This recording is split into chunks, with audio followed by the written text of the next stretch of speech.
The phone rang just as Helen was setting a fresh pie on the windowsill to cool. She wiped her hands on her apron, expecting it to be her neighbor or perhaps her daughter calling to check in. Instead, a man's voice, unfamiliar and businesslike, greeted her. "Mrs. Carter? This is Mr. Lawson from Lawson Classic Motors. I just wanted to confirm, did you really mean to sell your late husband's 1967 Mustang?" Helen's heart skipped. She gripped the phone tighter, her mind racing. "I'm sorry, what did you say?" "The Mustang, ma'am. The one registered in your name. Your son, Mark, brought it in yesterday. He said you'd agreed to the sale, but I always like to double-check with the owner, especially for a car like this." Helen's breath caught. The world seemed to tilt. She pressed her free hand to her chest, feeling the thud of her heart beneath her blouse. "No, I never agreed to sell it. That car belonged to my husband. It's not for sale." There was a pause on the other end, the kind that fills a room with dread. "I thought so," Mr. Lawson said quietly. "Your son seemed in a hurry." "He said it was a family decision, but I wanted to be sure. I haven't finalized anything yet." Helen's mind spun. Mark had always loved that car, but he knew what it meant to her. It was the last piece of Tom she had left, their Sunday drives, the way he'd polish the chrome until it gleamed, the stories he'd tell about the day he bought it. She remembered the promise she'd made to Tom before he died. "I'll keep her running, just like you did." She'd kept that promise, year after year, even when the car sat mostly idle in the garage, a silent witness to her grief and her hope. "Thank you for calling me." "Mr. Lawson," Helen managed, her voice trembling. "Please don't do anything until I speak with my son." She hung up, her hands shaking so badly she nearly dropped the phone. She stared out the window at the empty driveway, the garage door closed tight. How could Mark do this? Why would he sell something so precious, so full of memories, without even asking her? She tried to remember their last conversation. He'd mentioned needing money for a trip, something about Paris, but she'd brushed it off as a dream, not a plan. Had he really gone behind her back? Had he really betrayed her trust for a vacation? Helen's mind raced with questions, each one more painful than the last. She thought of all the times she'd put Mark first, all the sacrifices she'd made to help him through college, through his divorce, through every rough patch. She'd always believed that family came before everything, that love and loyalty were stronger than money or convenience. But now, as she stood in her quiet kitchen, the truth began to settle in her bones. Something was terribly wrong. She wanted to call Mark, to demand an explanation, but her hands wouldn't stop shaking. Instead, she sat at the kitchen table, staring at the phone, her thoughts swirling. She remembered the day Tom brought the Mustang home, the way his eyes had lit up, the pride in his voice as he showed her every detail. She remembered the first time Mark rode in the car, his small hands gripping the dashboard, his laughter ringing out as Tom revved the engine. That car was more than metal and paint. It was a piece of their family, a link to the past, a promise for the future. Helen's heart pounded as she realized what she had to do. She would not let this go. She would not let her husband's memory be sold off for a plane ticket and a few days in Paris. She would find out the truth, no matter how painful it might be. But as she sat there, the pie cooling on the windowsill and the phone silent in her hand, she knew this was only the beginning. The real story, the betrayal, the secrets, the fight for justice, was still waiting to unfold. Earlier that week, Helen's life had been quiet, almost peaceful. She woke each morning to the sound of birds outside her window, made herself a cup of tea, and tended the roses Tom had planted for her on their 30th anniversary. She thought she knew her family. She thought she knew herself. But she was about to discover just how wrong she was. Helen's house was a small, sunlit cottage on the edge of town, the kind of place where neighbors waved from their porches and the mailman always stopped to chat. The front yard was a patchwork of wildflowers and roses, a living memory of Tom's green thumb and Helen's patient care. Inside, the rooms were filled with the gentle clutter of a life well lived, shelves lined with books, faded photographs in silver frames, and the soft tick of the grandfather clock Tom had restored by hand. The kitchen was Helen's favorite place, with its checkered curtains, worn wooden table, and the ever-present scent of cinnamon and coffee. Everywhere she looked, Helen saw reminders of her late husband. The old armchair by the window, where Tom used to read the paper every morning. The toolbox in the garage, still organized just the way he liked it. And of course, the Mustang, a gleaming red relic of their youth, lovingly maintained and rarely driven, a symbol of all the dreams they'd shared. Helen had promised Tom she'd keep the car running, and she'd kept that promise, even when it meant scrimping on groceries or skipping a new winter coat. Helen's role as the family matriarch was one she wore with quiet pride. She was the one who remembered every birthday, who baked the pies for Thanksgiving, who sent cards and small gifts for every occasion. Her son, Mark, was her only child, a boy who'd grown into a man with more ambition than patience, always chasing the next big thing. Mark had married young, divorced young, and then married again, this time to Vanessa, a woman with expensive tastes and little interest in Helen's stories or traditions. Vanessa was polite enough, but Helen always felt a chill in her presence, as if she were being measured and found wanting. Vanessa took over the holidays, planned elaborate vacations, and made it clear that her own family came first. She was quick to dismiss Helen's suggestions, to roll her eyes at old family recipes, to gently nudge Mark away from his mother's influence.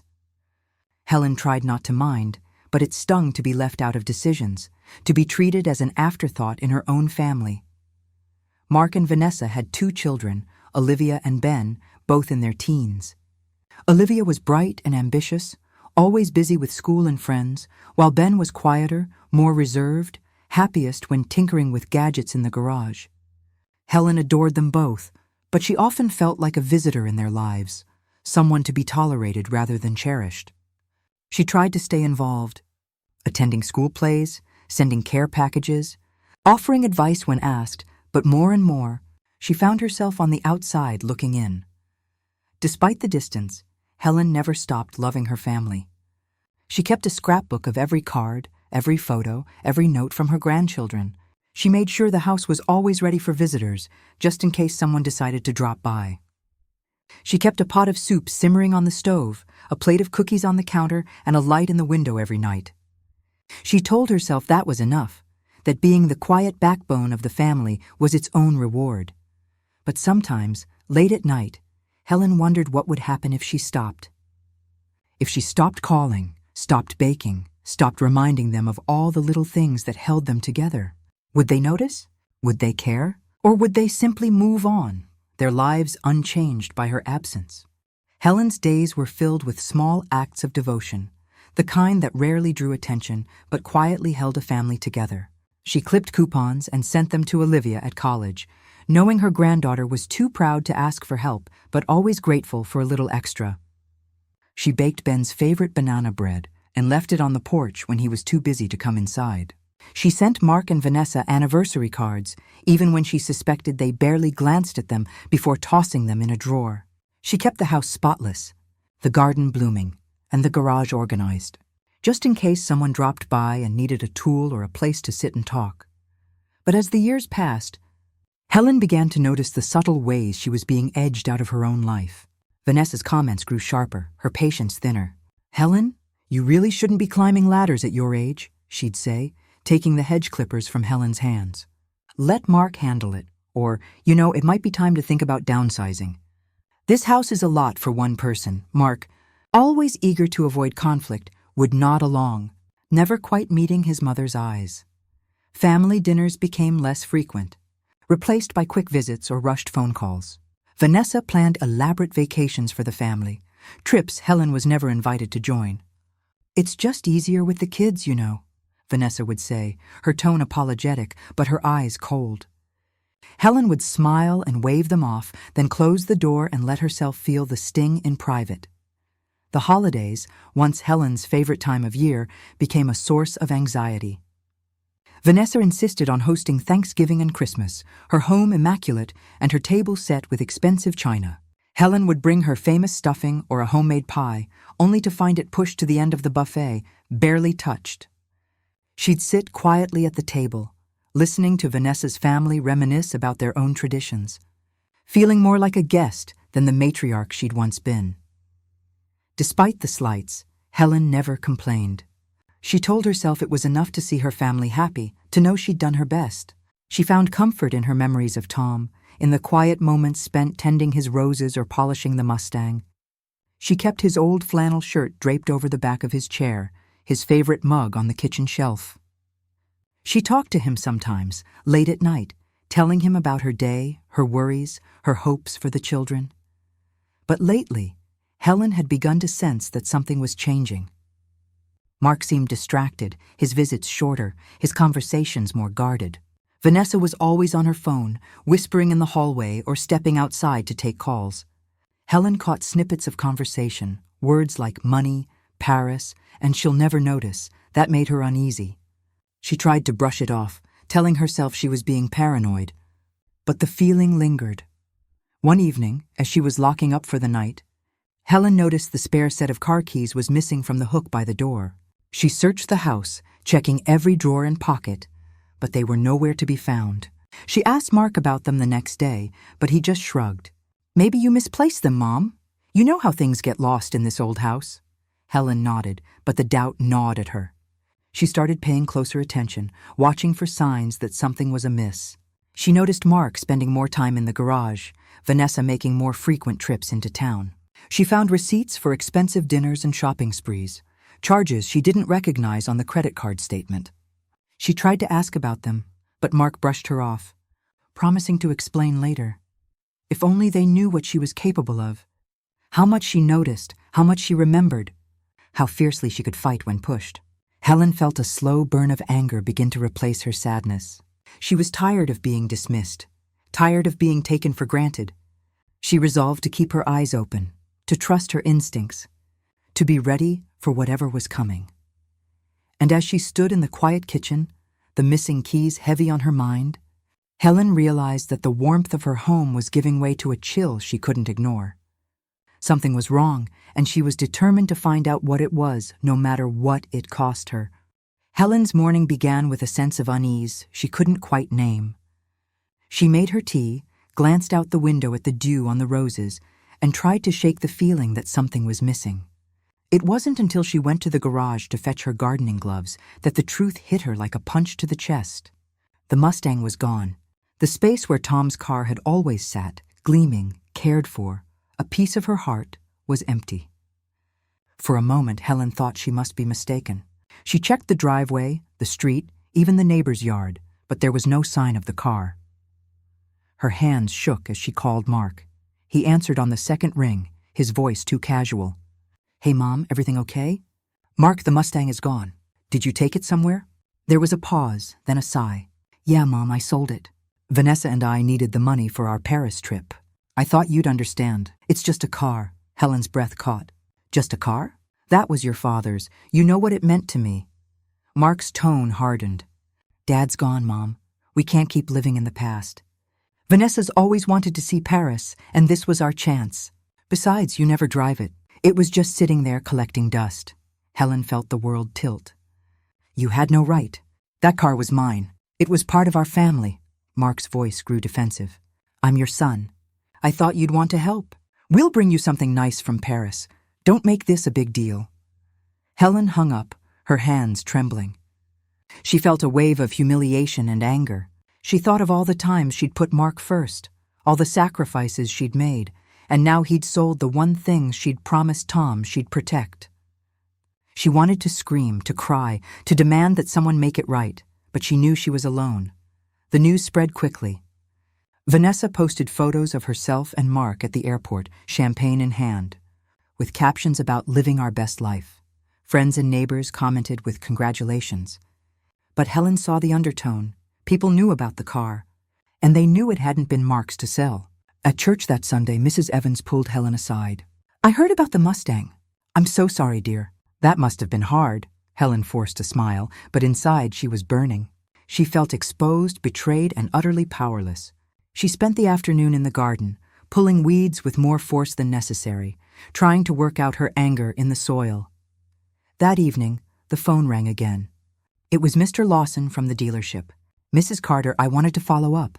I haven't finalized the sale yet. There's something odd about the paperwork.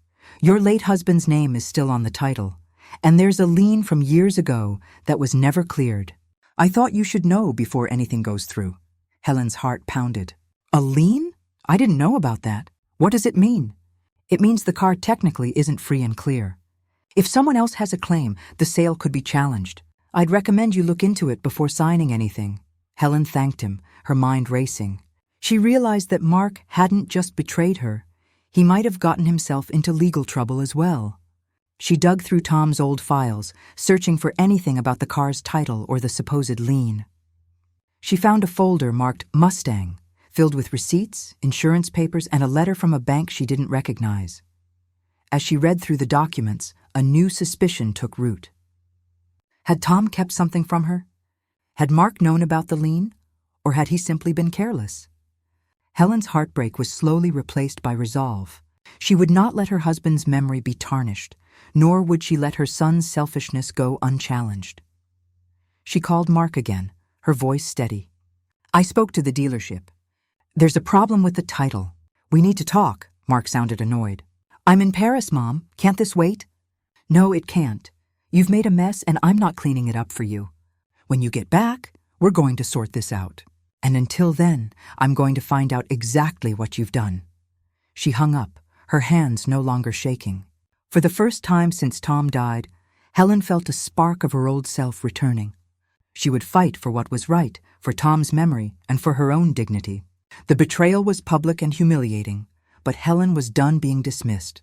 She was ready to uncover the truth, no matter where it led. But as she sat at the kitchen table, the folder of documents spread before her, she couldn't shake the feeling that there was more to the story. The dealership owner's warning echoed in her mind. What secret was hidden in the car's past? And what would she find when she finally uncovered it? Helen's world shrank to the four walls of her home. She moved through her days in a fog, the betrayal gnawing at her from the inside out. Every time she passed the empty space in the garage, she felt the loss anew, a hollow ache that no amount of baking or gardening could fill. She replayed her last conversation with Mark over and over, searching for some sign, some warning she should have seen. Had she really been so blind to his desperation, or had she simply chosen not to see it? The phone calls from Paris were infrequent and brief. Mark sounded distracted, always in a hurry, always promising to talk more when we get back. Vanessa never called at all. Instead, she posted photos online, her and Mark in front of the Eiffel Tower, sipping wine at a sidewalk cafe, shopping on the Champs-Élysées. Helen saw the comments from friends and family, the likes and heart emojis, and felt a fresh wave of humiliation. Everyone knew, everyone saw the car as nothing more than a means to an end, a ticket to a better life for Mark and Vanessa. The gossip started soon after. At the grocery store, Helen overheard two women whispering near the produce aisle. Did you hear about Helen Carter's son? Sold his father's car right out from under her. Poor thing, she must be losing her mind. At church, Mrs. Evans gave her a pitying look and pressed her hand a little too tightly. If you ever need anything, dear, you know where to find me. Helen forced a smile, but inside she was burning. She wanted to scream that she wasn't helpless, that she wasn't losing her mind, that she was still the same woman who had held her family together through every storm. But the worst was yet to come. A week after the dealership owner's call, Helen received a letter from a lawyer representing the bank that held the lien on the Mustang. The letter was cold and formal, demanding payment of a debt she hadn't known existed. If the debt wasn't settled, the bank would pursue legal action to recover the value of the car. Helen's hands shook as she read the letter. She realized that Mark hadn't just betrayed her. He'd put her at risk of losing everything. That night, Helen sat at the kitchen table, the letter spread out before her, and let herself cry. She thought of Tom, of the promise she'd made to keep the car safe, of the life they'd built together.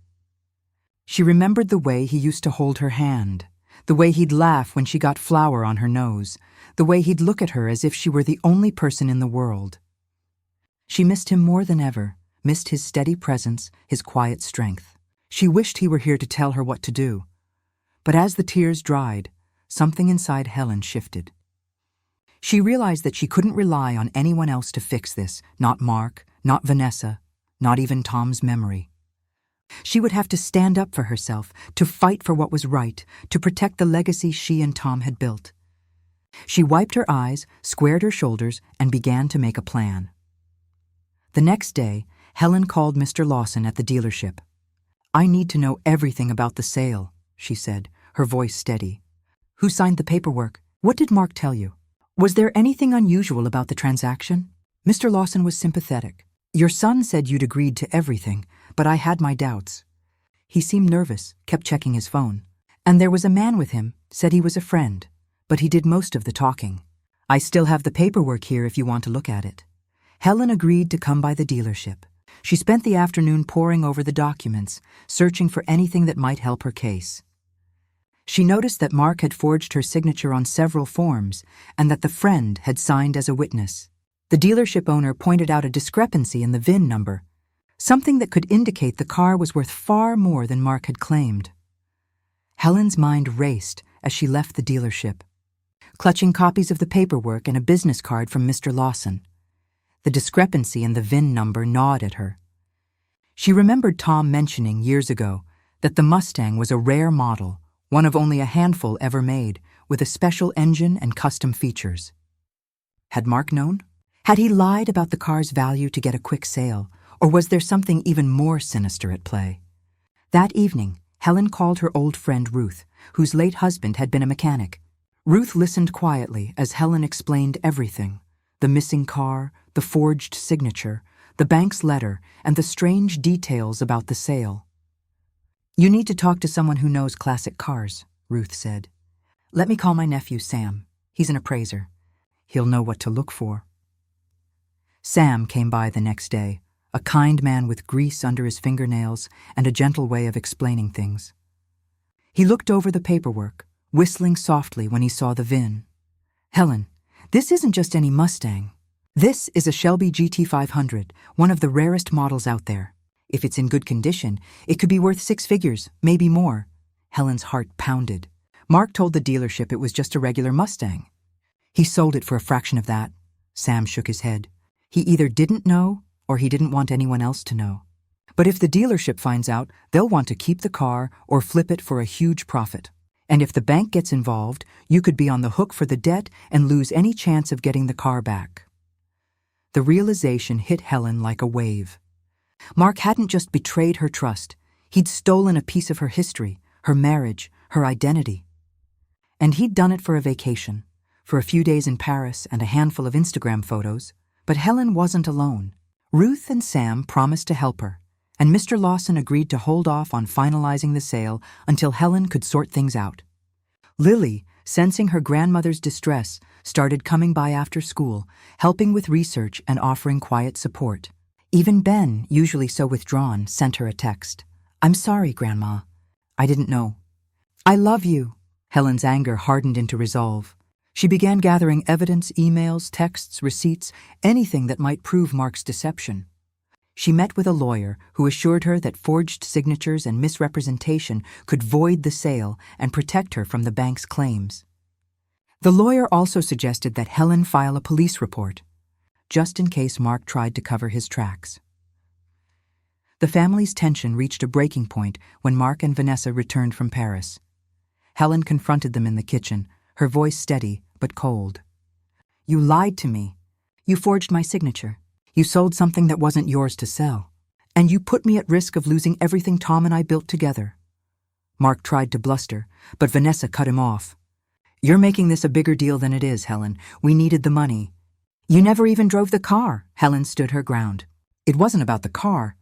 It was about respect, about trust, about family."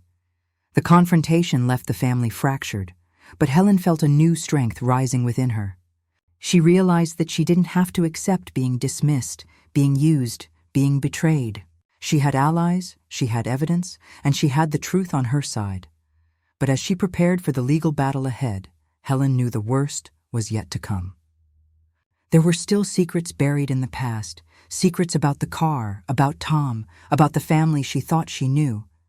And as she sat at her kitchen table, sorting through the paperwork, she found a faded envelope tucked inside the Mustang's original manual. Inside was a letter from Tom, written just weeks before he died. hinting at a hidden account and a promise he'd never had the chance to keep.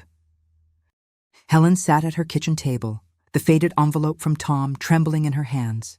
She slid out the letter, her heart pounding as she recognized his familiar, looping script. The words were full of love and regret, but what caught her breath was the mention of a hidden savings account. One Tom had opened in both their names, meant to be a safety net for Helen if anything ever happened to him. He wrote about the car, too, explaining that he'd never told her about the lien because he'd been embarrassed by a bad investment, but that the account was meant to cover any debts or emergencies. If you ever need it, Helen, go to First National and ask for the Carter Trust. It's yours and no one else's. Helen's hands shook as she read the letter again and again. She realized that not only had Mark betrayed her by selling the car, but he'd also left her vulnerable to the bank's claims she could now pay off thanks to Tom's foresight. The relief was overwhelming, but so was the anger. Mark had lied, forged her signature, and nearly cost her everything Tom had worked for. But now, Helen had the proof she needed to fight back. She called her lawyer, Mr. Green, and read him the letter. He was stunned. "This changes everything, Helen. With this account, you can pay off the lien and prove that the car was never Mark's to sell. And with the evidence of forgery, we can challenge the sale and hold Mark accountable." Helen felt a surge of strength she hadn't known in years. She went to the bank the next morning, letter in hand, and met with the branch manager. After some paperwork and a few tense phone calls, the manager confirmed the account's existence. The balance was more than enough to cover the lien, with plenty left over for Helen's future. She paid off the debt on the spot, her hands steady as she signed the forms. With the lien cleared, Helen and Mr. Green prepared a legal challenge to the sale. They gathered all the evidence, Tom's letter, the bank records, the dealership paperwork, and the proof of Mark's forgery. Helen felt a quiet satisfaction as she watched the case come together. She realized that she was no longer the passive, overlooked matriarch. She was a woman fighting for her dignity, her legacy, and her late husband's memory. Meanwhile, Mark and Vanessa grew increasingly desperate. Mark tried to convince Helen to drop the case, calling her late at night, begging for forgiveness, promising to make things right. Vanessa, on the other hand, doubled down, spreading rumors about Helen's fragile state and trying to turn the family against her. But Helen stood firm, her resolve unshaken. Lily became Helen's confidant and ally, helping her navigate the legal process and offering emotional support. "You're the strongest person I know, Grandma," she said one evening as they reviewed documents together. "You're teaching me what it means to stand up for yourself." Helen smiled, her heart full. She realized that this fight was about more than just a car or a bank account. It was about reclaiming her voice, her power, and her place in the family. She was determined to see it through, no matter what it cost. As the court date approached, Helen prepared quietly, gathering her evidence, rehearsing her testimony, and leaning on her allies. She knew Mark and Vanessa were watching, waiting for her to falter, but she refused to give them the satisfaction. She moved through her days with a new sense of purpose, her head held high, her eyes clear. The night before the hearing, Helen received an anonymous note slipped under her door. The message was simple but chilling. "Back down or you'll regret it." Helen stared at the note, her hands steady. She tucked it into her folder of evidence, another reminder of what she was up against and of how far she'd come. She went to bed that night with a sense of calm determination. She was ready for whatever came next. The truth was on her side, and she would not be silenced. What she found would turn the whole case upside down. And as Helen drifted off to sleep, she knew that the real battle was just beginning. Helen's kitchen became a command center, the table covered in neat stacks of documents, color-coded folders, and a spiral notebook where she recorded every phone call, every conversation, every memory that might matter. She met with Mr. Green twice a week, reviewing the evidence, rehearsing her testimony, and strategizing for every possible scenario. Lily was her right hand, scanning documents, organizing files, and even setting up a secure email account for Helen to communicate with Mr. Green. Ruth and Sam checked in regularly, offering advice and encouragement, their support a steady comfort as the court date drew near. Helen felt herself changing. The fear and humiliation that had once paralyzed her were replaced by a sense of purpose. She was no longer just reacting, she was planning, anticipating, thinking several steps ahead. She learned to read legal documents, to ask the right questions, to trust her instincts. She started keeping a daily log, documenting her routines, her interactions, her thoughts. Each entry was a small act of defiance, a way of proving to herself, and to anyone who might question her, that she was still sharp, still capable, still in control. But Mark and Vanessa were relentless. They called Helen at all hours, sometimes pleading, sometimes threatening. "You're making a mistake, Mom. If you go through with this, you'll lose everything. You'll be alone." Helen stopped answering the phone, letting Lily screen the calls. She changed the locks on her doors, installed new security cameras, and made sure her neighbors knew to keep an eye out for anything unusual. She even started carrying a small notebook in her purse, jotting down anything that seemed suspicious. The pressure mounted as the court date approached. Vanessa spread rumors at church, telling anyone who would listen that Helen was losing her memory, that she'd left the stove on, that she'd gotten lost driving home. She tried to bribe Sam to say he'd seen Helen acting confused. He refused and instead wrote a letter for Helen's case, describing her as the most competent and clear-headed person I know. Helen was grateful, but she knew Vanessa wouldn't stop there. One afternoon, as Helen was reviewing her notes, she received a call from Mr. Green. "I filed motions to exclude any hearsay about your mental state," he said. "We have Dr. Patel's evaluation, Sam's letter, and the notarized statement from Tom's friend. But Vanessa's lawyer is aggressive. They'll try to rattle you on the stand. Be ready for anything." Helen nodded, her resolve hardening. "I'm ready, Mr. Green. I won't let them take my home." Lily squeezed her hand. "You're stronger than you think, Grandma. You've already won by standing up for yourself." But Helen knew the stakes. If this plan failed, she could lose everything: her home, her independence, her dignity. She spent the evenings walking through the house, touching the walls, the photographs, the quilt Tom's mother had made. She whispered promises to herself, to Tom, to Lily. She would not give up. She would not be erased. As the trial date drew closer, Helen's days became a blur of preparation and anxiety. She met with Mr. Green in his office, going over every detail of her testimony, rehearsing answers to the questions she knew Vanessa's lawyer would ask. Mr. Green was thorough, but he was also kind, reminding her to breathe, to trust herself, to remember that the truth was on her side. Lily sat in on the meetings, taking notes and offering encouragement, her presence a steady anchor in the storm. Ruth and Sam continued to help, checking paperwork, researching the car's history, and even contacting the original dealership where Tom had bought the Mustang. They discovered that the car's value was even higher than Sam had estimated, and that Tom had left a note with the dealership years ago, stating that the car was never to be sold without Helen's written consent. This new evidence strengthened Helen's case, giving her another layer of protection against Mark and Vanessa's claims. But the tension in the house was palpable. Helen found herself jumping at every unexpected sound, double-checking every lock, every window. She started sleeping with her phone on the nightstand, just in case. She knew Vanessa was watching, waiting for her to slip up. She saw Vanessa's car parked down the street more often, saw her talking to neighbors, sometimes even caught her peering through the hedge. Helen refused to be intimidated, but the constant vigilance wore on her. Vanessa's efforts to sabotage Helen's case grew more desperate. She tried to contact Dr. Patel, hoping to sway his evaluation. She sent anonymous letters to the court, full of half-truths and outright lies. She even tried to turn Lily against her grandmother, telling her that Helen was confused and didn't know what she was doing. But Lily stood firm, refusing to be manipulated. Helen's allies rallied around her. Sam wrote a detailed report on the car's provenance and value. Ruth organized a neighborhood petition in support of Helen, and the pastor at church offered to testify on her behalf, describing her as a pillar of the community. Even Ben, usually so withdrawn, sent Helen a text. "I'm proud of you, Grandma. Don't let them win."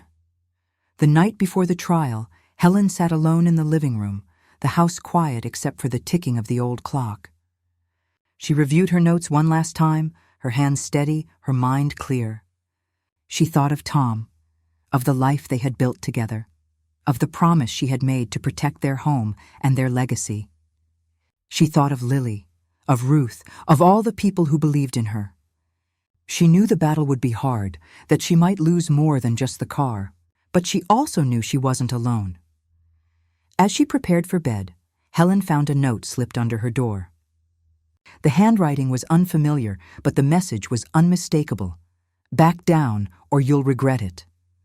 Helen stared at the note, her heart pounding. For a moment, the old fear threatened to return, but she pushed it aside. She was done being intimidated. She tucked the note into her folder of evidence. Another reminder of what she was up against, and of how far she'd come. She stood at the window, looking out at the quiet street, the moonlight casting long shadows across the lawn.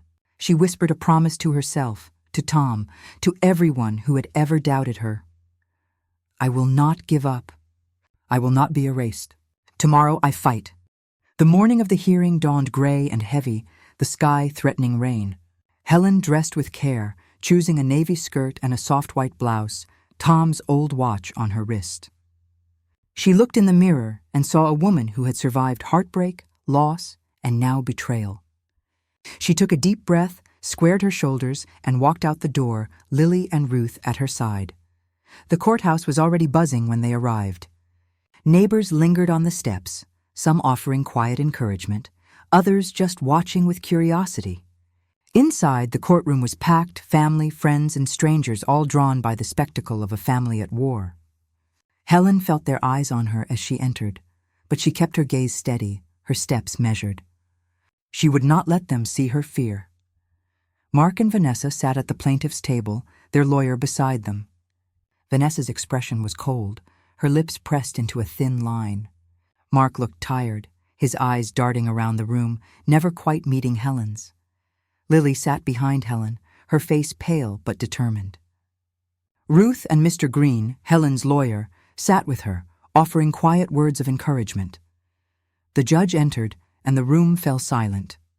He looked at Helen, his eyes lingering for a moment before he spoke. "Mrs. Carter, I must admit I'm surprised to see you here. I've known your family for many years." Helen nodded, her voice steady. "Thank you, Your Honor. I'm here to tell the truth." The proceedings began. Vanessa's lawyer stood first, painting a picture of Helen as a frail, confused woman unable to care for herself or her property. He cited concerns about her memory, her ability to manage finances, and her increasing isolation. Vanessa nodded along, her eyes glinting with satisfaction. Helen listened, her hands folded in her lap, her heart pounding. She wanted to shout, to protest, but she waited. She knew her turn would come. Mark was called to the stand. He spoke in a low voice, describing his mother as forgetful, overwhelmed, and in need of help. He talked about missed appointments, misplaced bills, and the burden of maintaining the house. Helen felt each word like a blow, but she refused to look away. Vanessa took the stand next. She was poised, her answers rehearsed. "We only want what's best for Helen," she said, her voice dripping with false concern. "We're worried about her safety. The house is too much for her. We just want her to be comfortable." The judge listened, his expression unreadable. When Vanessa finished, Mr. Green stood and began his cross-examination. "Mrs. Carter, do you have any evidence that Helen is unable to care for herself?" Vanessa hesitated. "Well, she's left the stove on a few times. She's gotten lost driving home." "Do you have any documentation of these incidents? Police reports? Medical records?" Vanessa faltered. "No, but thank you." No further questions. Helen's turn came. She stood, her hands trembling only slightly as she took the oath. Mr. Green guided her through her testimony, asking about her daily routines, her finances, her relationships. Helen answered clearly, describing how she managed her bills, maintained the house, and stayed active in the community. She spoke of her garden, her volunteer work, her friendships. Mr. Green presented the evidence, the original deed, Tom's letter, the security footage of Vanessa rifling through the recycling, the emails Lily had found, the letter from Dr. Patel attesting to Helen's mental fitness. He called neighbors and friends, each one describing Helen as sharp, independent, and fully capable. Then came the turning point. Mr. Green played the security footage for the court. The room watched in silence as Vanessa appeared on the screen, digging through Helen's recycling, pocketing documents. Mr. Green presented the stills, the missing bank statement, the insurance letter. Vanessa's face went pale. The judge leaned forward, his eyes narrowing. "Mrs. Carter, can you explain why you were searching through your mother-in-law's personal papers?" Vanessa stammered, her composure slipping. "I was just trying to help. I thought she might have misplaced something important," Mr. Green pressed on. "Is it true you asked Dr. Patel to declare Helen incompetent, even though he found no evidence of cognitive decline?" Vanessa's voice shook. "I was worried. Or were you trying to build a case to take her home?" The judge intervened. "That's enough. Mrs. Carter, do you have anything to say for yourself?" Helen stood, her voice clear and strong. "Your Honor, I have spent my life caring for my family. I have managed this house, my finances, and my health without help. I am not helpless. I am not incompetent. I am here because I refuse to be erased from my own life." The judge nodded, his face grave. "Thank you, Mrs. Carter." The courtroom was silent. Mark looked down, shame flickering across his face. Lily reached for Helen's hand, squeezing it tightly. Ruth smiled, tears in her eyes. Vanessa's lawyer tried to recover, but the damage was done. The evidence was overwhelming, the testimony damning. The judge called a recess, his voice heavy with the weight of what he had heard. During the recess, the courtroom buzzed with whispers and speculation. Helen sat quietly at the defense table, her hands folded in her lap, her mind replaying every word, every look, every moment that had led to this day. She glanced at Lily, who offered a reassuring smile, and at Ruth, who squeezed her shoulder. Mr. Green leaned in, his voice low and steady. "You did beautifully, Helen. The judge saw the truth.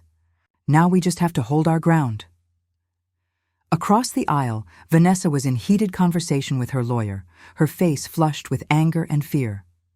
Mark sat slumped in his chair, his head in his hands, the weight of his choices finally settling on his shoulders.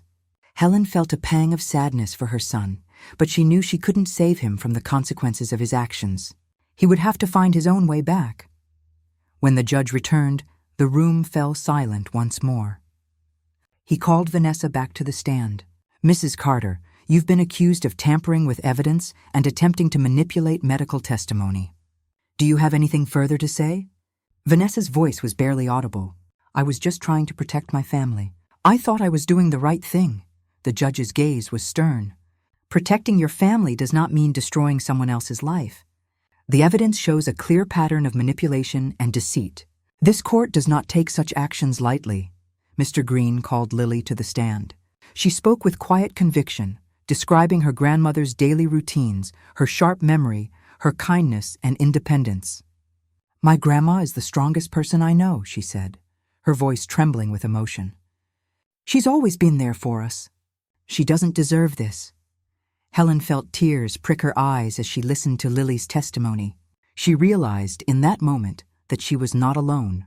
She had allies, people who believed in her, who were willing to stand up and tell the truth. The judge asked Helen one final question. "Mrs. Carter, if the court rules in your favor, what will you do?" Helen took a deep breath. "I will continue to live in my home. I will care for my garden, volunteer at the community center, and spend time with my family, those who want to be part of my life. I will not hold grudges, but I will not forget what has happened here. I hope we can all learn from this and move forward." The judge nodded, clearly moved by her words. "Thank you, Mrs. Carter." As the closing arguments began, Helen listened intently. Mr. Green spoke with passion and clarity, laying out the facts, the evidence, the truth. Vanessa's lawyer tried to sow doubt, to paint Helen as stubborn and unreasonable, but the case was already lost. The truth was too strong, the evidence too clear. When the judge announced that he would deliver his verdict the next morning, a hush fell over the courtroom. Helen felt a wave of exhaustion wash over her, but also a sense of relief. She had done everything she could. The outcome was out of her hands now. As she left the courthouse, Helen glanced back at Vanessa and Mark. Vanessa's face was hard, her eyes cold. Mark looked lost, a man adrift in a storm of his own making. Helen felt a surge of compassion for him, but she knew she couldn't fix what was broken between them. Not yet. Outside, the sky was clearing, the sun breaking through the clouds. Helen took a deep breath, feeling the weight of the day lift from her shoulders. She was tired, but she was also free. She had told her story, fought her battle, and reclaimed her life. No one expected what happened next. The judge's decision would change everything, but for now, Helen allowed herself a moment of peace, a moment to savor the strength she had found within herself. The next morning, Helen woke before dawn, her heart pounding with anticipation and dread. She dressed in her favorite cardigan, the one Tom had always said brought out the blue in her eyes, and made herself a cup of tea. The house was quiet, the air heavy with the weight of what was to come. She sat at the kitchen table, hands wrapped around her mug, and tried to steady her nerves. Today, everything would change, one way or another. Lily arrived just after sunrise, her presence a balm to Helen's frayed nerves. "No matter what happens, you've already won," she whispered, squeezing Helen's hand. Ruth joined them, her smile warm and reassuring. "You're the bravest person I know, Helen. I'm proud to call you my friend." Helen smiled, her heart swelling with love and gratitude. Whatever the judge decided, she knew she had already reclaimed something precious, her own sense of worth. The courthouse was packed when they arrived. Neighbors, friends, and even a few strangers had come to witness the outcome. Helen walked in with her head held high, her steps steady. She felt the eyes on her, but this time she didn't shrink from their gaze. She was no longer the frightened woman who had been blindsided by betrayal. She was Helen Carter, mother, grandmother, survivor. The judge entered, his expression grave. He looked at Helen, then at Vanessa and Mark, and finally at the assembled crowd. "This case has been difficult," he began, his voice steady. "It is never easy to see a family divided, to witness the pain that comes when trust is broken. But the law is clear and the evidence is overwhelming." He turned to Helen. "Mrs. Carter, you have demonstrated not only your competence, but your resilience, your integrity, and your unwavering commitment to your family and your home. The court finds in your favor. The house remains yours, and all attempts to remove you from it must cease immediately. The sale of the Mustang is voided, and the car will be returned to your possession." A collective gasp rippled through the courtroom. Helen felt tears prick her eyes, relief and joy flooding her heart. She looked at Lily, who grinned and threw her arms around her. Ruth hugged her tightly, whispering, "You did it, Helen, you did it." The judge wasn't finished. He turned to Vanessa and Mark, his tone stern. "Your actions have caused unnecessary pain and division. The court strongly recommends family counseling and urges you to reflect on the consequences of your choices. This is not just a legal matter, it is a matter of the heart." Vanessa's face was pale, her eyes downcast. Mark looked at Helen, shame and regret etched into his features. For a moment, Helen saw the boy he had once been, the son she had loved so fiercely. She felt a pang of sadness for what had been lost, but also a glimmer of hope for what might still be repaired. As the courtroom emptied, people stopped to congratulate Helen, to shake her hand, to thank her for her courage. Mr. Lawson pressed a note into her palm. "You reminded us all what real strength looks like." The pastor from church hugged her, promising to visit soon. Even Ben, usually so withdrawn, sent her a text. "I'm proud of you, Grandma. Don't let them win." But the most surprising moment came when Mark approached her, his eyes brimming with tears. "Mom, I'm so sorry. I let you down. I let Vanessa come between us. I don't expect you to forgive me, but I want to try to make things right." Helen looked at him for a long moment, her heart aching with love and sorrow. "We can't change the past, Mark, but we can choose what we do next. I want to try too." The days that followed were filled with a quiet, almost surreal sense of relief. Helen returned home to find her neighbors had left flowers on her porch and a casserole waiting in her fridge. She moved through her house with a new appreciation for every creak in the floorboards, every sunbeam that filtered through the curtains. The fear that had haunted her for months was gone, replaced by a cautious hope. She spent long afternoons in her garden, tending the roses and thinking about the future, not just the past. Mark began to visit more often, sometimes bringing Ben, sometimes coming alone. Their conversations were awkward at first, full of apologies and silences, but gradually they found their way back to each other. Helen forgave him, not because she had to, but because she wanted to. She saw the regret in his eyes, the way he tried to make amends, and she knew that healing would take time. Vanessa, for her part, kept her distance.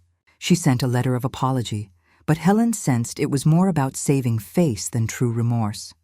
Still, she accepted it, choosing to let go of the bitterness that had threatened to consume her. One evening, as Helen was closing up the house, she heard a knock at the door. It was Olivia, her granddaughter, holding a small envelope and looking uncertain. "I heard what happened, Grandma. I'm sorry I wasn't here for you. Can I stay for a while?" Helen welcomed her in, her heart swelling with gratitude. They sat together late into the night, sharing stories, laughter, and tears. For the first time in years, Helen felt her family coming back together. Not perfectly, not all at once, but in small, hopeful steps.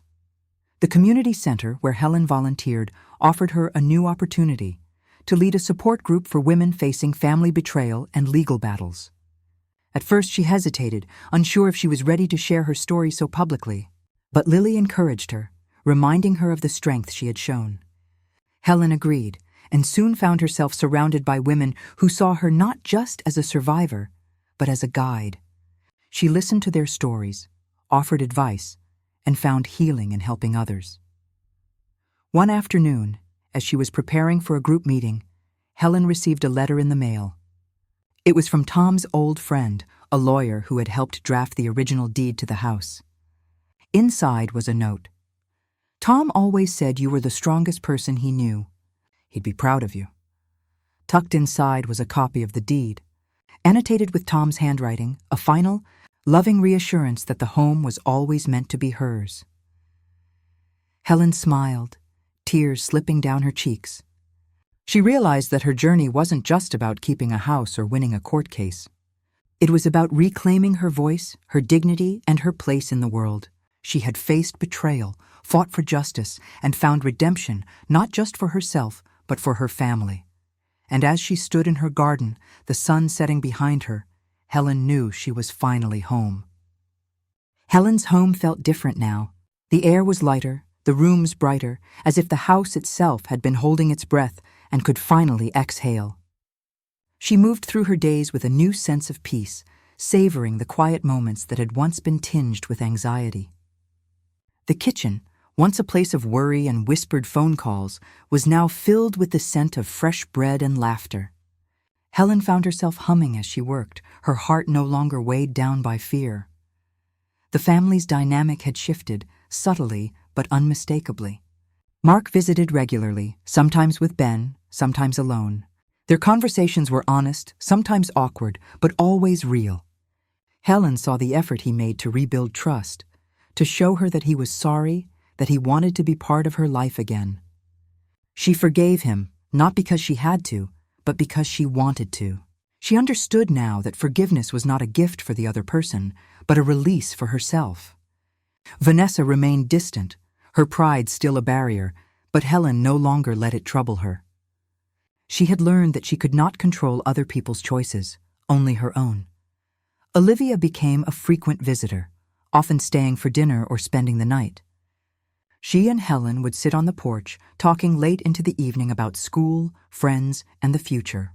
Helen cherished these moments, grateful for the chance to be part of her granddaughter's life in a way she never had before. She realized that family was not just about blood, but about the people who showed up, who listened, who cared. The support group at the community center became a source of healing, not just for Helen, but for many others. She led the group with compassion and wisdom, sharing her story and listening to others. Women came to her with their own tales of betrayal and resilience, and Helen found strength in their courage. She saw herself reflected in their struggles, and she offered them the hope that had carried her through her darkest days. One afternoon, as she was preparing for a group meeting, Helen received a letter in the mail. The handwriting was unfamiliar, but the words inside were full of gratitude. "Your story gave me the courage to stand up for myself," the letter read.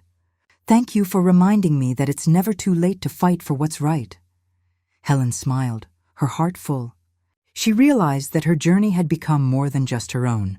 It was a beacon for others, a reminder that even in the face of betrayal, there was always a way forward.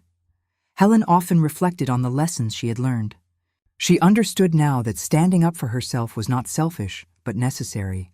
She realized that her worth was not defined by her family's approval, but by her own sense of dignity and self-respect. She knew that the past could not be changed, but the future was hers to shape. As the seasons changed and the garden bloomed anew, Helen felt a sense of hope for what was to come. She looked forward to new adventures, to deepening friendships, to the simple joys of each day. She knew there would be challenges ahead, but she faced them with confidence, knowing that she had already survived the worst. Would you have done the same? Helen often wondered how others would have handled her situation. Would they have fought, or would they have given in? She hoped her story would inspire others to find their own strength, to stand up for themselves, to believe that it was never too late to reclaim their lives. One evening, as the sun set over her garden, Helen heard a knock at the door. She opened it to find Ruth, holding a small envelope. "This came for you, Helen," she said, her eyes shining. Inside was an invitation to speak at a women's conference, an opportunity to share her story with an even wider audience. Helen smiled, feeling the promise of a hopeful future. She stepped out onto the porch, the cool air brushing her face, and looked up at the stars. She was no longer afraid. She was Helen Carter, strong, resilient, and ready for whatever came next. If you've made it to the end of my story, I want to ask you something from the heart. What would you have done in my place? If your own family tried to take away everything you'd built, would you have fought back, or would you have walked away to keep the peace? Have you ever faced a betrayal so deep it made you question everything you thought you knew about the people you love? Maybe you've been the quiet backbone of your family, always giving, always putting others first, until one day you realized you were being pushed aside. I know I'm not the only one who's felt invisible, underestimated or betrayed by those closest to me. Maybe you've been through something similar, a family dispute, a painful divorce, a moment when you had to stand up for yourself, even though it meant standing alone. Maybe you're still in the middle of it, wondering if you have the strength to keep going. If so, I want you to know you are not alone. Your story matters. Your voice matters. Share your story in the comments below. Tell us about a time you had to fight for your dignity, your home, or your happiness. Your words might be the encouragement someone else needs to take their first step toward healing. If you've ever felt the sting of betrayal or the triumph of reclaiming your life, let us know. This community is here to listen, to support, and to remind you that you are stronger than you think. And if you found something in my story that resonated with you, don't keep it to yourself. Share this video with a friend, a sister, a neighbor, anyone who might need a reminder that it's never too late to stand up for yourself. Don't miss our next story. Subscribe for more true tales of courage, justice, and redemption. Because sometimes, the most powerful thing you can do is simply refuse to be erased. Thank you for being here, for listening, and for believing that every woman's story deserves to be heard.